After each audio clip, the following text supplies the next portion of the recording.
Hey guys, Andrew Esquivel here, back with another review, and today I'm going to be reviewing the Broview V-Series V8 LED headlight conversion kit to convert your halogen headlights into LEDs.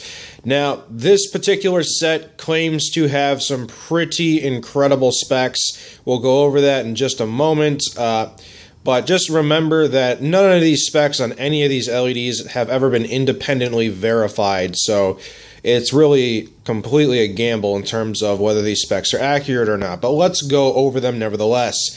First off, this is running the 9007 socket, which is infamous for being incompatible with aftermarket parts. So we may or may not have to do some finagling to make this work in a 9007 socket light housing. Total, these bulbs produce 12,000 lumens or 6,000 per bulb. Instead of going with 6,000 Kelvin like most LEDs do, these ones go with 6,500 Kelvin. And the unit pulls 72 watts and comes with a 2-year warranty if you're able to contact the manufacturer. So, let's go over the bulbs themselves. The material is interesting. It's not like super gaudy or heavy or anything. You'll notice this little thing right here, this metal piece that's kind of like a half cup, that's so that it shines light that way, and that this other LED down here is shining up that way. So it's got vertical and horizontal lighting, which tries to emulate what a halogen does, because a halogen produces light in 360 degrees from the center. So from all around the radius or the center, it's shooting light all the way around, and that's something that LEDs have a hard time mimicking. And when they don't do it right, they end up having scattered beams or patchy spots. Having proper light diffusion is very difficult. Now, this particular set does kind of address that issue by saying, hey, if you adjust the gasket right here, in which you can adjust it to twist it in certain ways so that when you plug it in, it fits differently, so that when it's in your housing, you can kind of shift it and kind of customize the beams that it's producing for your housing.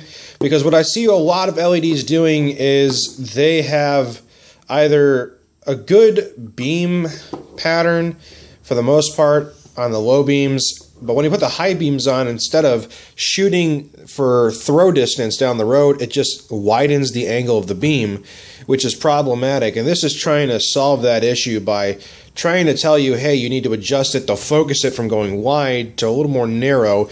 And in this case, with a reflector unit in my Mitsubishi Outlander, you're going to have to twist it around to adjust it, and just until you get it just right. So it will take some work. Beyond that, let's talk about the compatibility issue. So normally with a halogen headlight, you would plug it in, you would put it into the socket, and the gasket here would hold it in place for just a little bit, and then you would put the retainer lock, the circular retainer lock, over the bulb, lock it in place, and then you would plug in the power. In this case, that's not possible because, like every other LED with a heatsink, the bulb is not going to fit through here. So you have to figure out a way to get the retainer lock on. Now, these retainers that I have for my Outlander are a bit raised up, which can be problematic because those few millimeters that it is raised can prevent it from fitting in between the heatsink and the gasket. Never fear though, there is a way to get it on. You twist it just a little bit and it unlocks and will come off. Now that it's off, instead of putting the bulb in first, we put the retainer lock in first.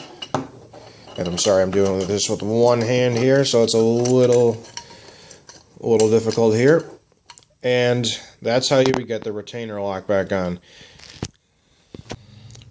Now right here is something that's a little unexpected because I've reviewed 4 other LED bulbs and they've all had the same issue, where the distance between the heat sink and the gasket was not wide enough and I had to modify the retainer lock. And I'll show you what I mean really quick just for the sake of explanation. So as you saw, it was raised up a little bit, and this is a modified retainer lock, and this is modified to fit those other LEDs where this little bulge right here was preventing it from fitting into place. And that means I had to grind it down, which means there was modifications and it was not plug and play, at least technically speaking. But this is the first set of LEDs that I've not had to do that with. As you can see, these are the raised up ones, and it still has a little bit of wiggle room to spare, and the gasket is incredibly, completely down all the way, which means we may actually have the first plug and play LED that I've ever seen for aftermarket. Now, keep in mind that this set is a little bit more expensive. What I consider the low-end LED bulbs price range is about $50. Mid-range is about $75, $80, and high range is $100 and over. Why $50 being the low end? Because anything under that low end spectrum of $50 gets you lights that have been consistently unreliable, and for that reason I will not consider those bulbs safe to use. So $50 is the low end, and this mid-range set, which is about $84, is actually pretty impressive thus far in terms of its build quality, its design, which is the vertical and horizontal reflecting design, which I have seen work well in the past with other bulbs in the mid-tier or in the low-tier range. And on top of all that, everything seems to be built pretty well. So all that remains to be seen is how well they actually perform inside the car. Now this means I'm going to have to go in there and fiddle with the position of the bulb in order to get the reflecting pattern that these beams put out to reflect properly in my headlights. So it's going to take a little bit to figure that out, but once I get all that in there, it should be easy squeezy lemon peasy. So let's go ahead and, well, do it. So here you'll see the socket in which the light bulb will be placed in. It's not too hard to get the bulb in there. Simply just take the bulb, put it in, make sure the gasket gets in there and fits in place properly, but you may have to turn it a little bit to make it fit right, and then you screw in the retainer lock, and that's what holds it in place, and that should be good. And next, it just hooks up to the factory wiring harness, which is right here. All we got to do is plug that in, put it together, and now we can turn the vehicle on and see how they function. So we have them installed on both sides here, and I want to show you something that makes these bulbs a little special. The way they're designed, they have a little locking mechanism on the gasket that you can't see from back here, but it allows you to turn the bulb in place until it reaches about 90 degrees, or I'm sorry, yeah, about 90 degrees turns, and you can adjust it. And that's important because if we look over here, look at the way the pattern changes as we turn it. It can go from, you know, where it needs to be to really, really out of whack. And this is so that it can adjust to the reflectors in your headlight if you use a reflector system. Now this sounds well and great, and on the low beams I've been able to get them spot on to where it's perfect, but the high beams present a particular issue that I have not seen before in an LED, which really bums me out. So I'm going to go ahead and show you what that is. Okay, so we're in the car right now, sitting on the same road that I've tested every other LED that I've reviewed on, and at first glance, everything seems to be, well, not bad actually. It's pretty decent. The light diffusion could be better. It's just a little patchy, and it's livable, but here's the kicker, okay? This is the low beams. Watch what happens when I turn on the high beams. Yeah. You notice something? Okay, let me tell you what's going on here. This is the low beams. They've been focused in and honed to be right in front, okay? And that's fine, that's all well and good, that's what we want. But the low beams use the two diodes on the top of the bulb.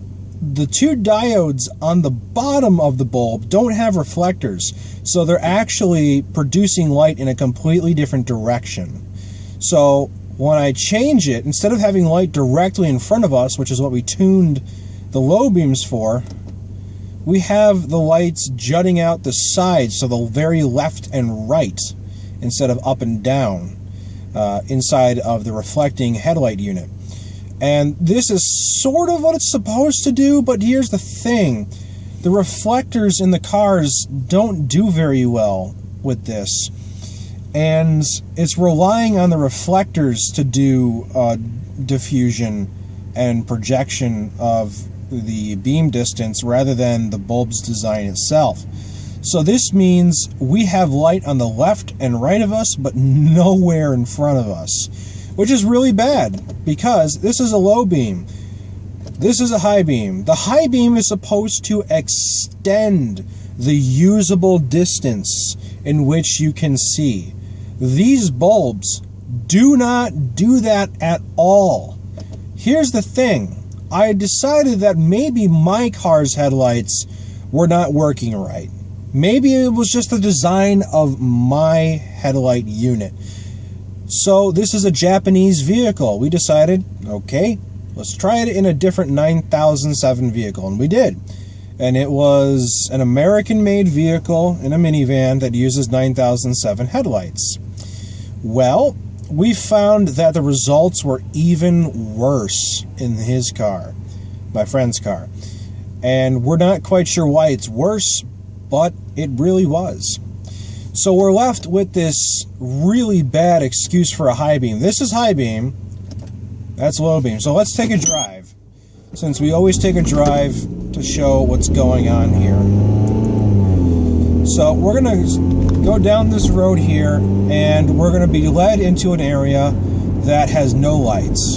And my headlights will be the only lights. Now, driving along, the usable light distance is reasonable.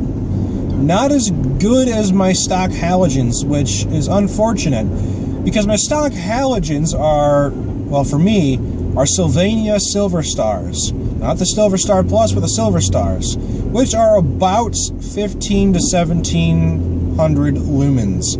These are 12,000 lumens. A heck of a lot brighter, but the throw distance is much worse, diffusion is not as good, and the high beams don't direct the beam angle down the road further. It just makes it go to the left and right, which is unacceptable. So we're just about to hit the area where it's completely dark. So we're just going to turn in here and slow in case there's oncoming traffic. Alright, so here we are. These are the only lights. So you can see right here how far ahead of me I can use my lights. It's about as good as halogens.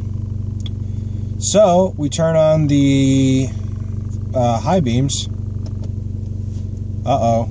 Now I can't see much of anything. Where did the light go? It's going out jutting to the left and right, and even a little bit of, like, in the sky. And make no mistake, you cannot adjust for low beam and high beam. You have to choose one or the other because of the way the bulb is designed. The high beams have no reflectors on them to try and mimic what the low beams do.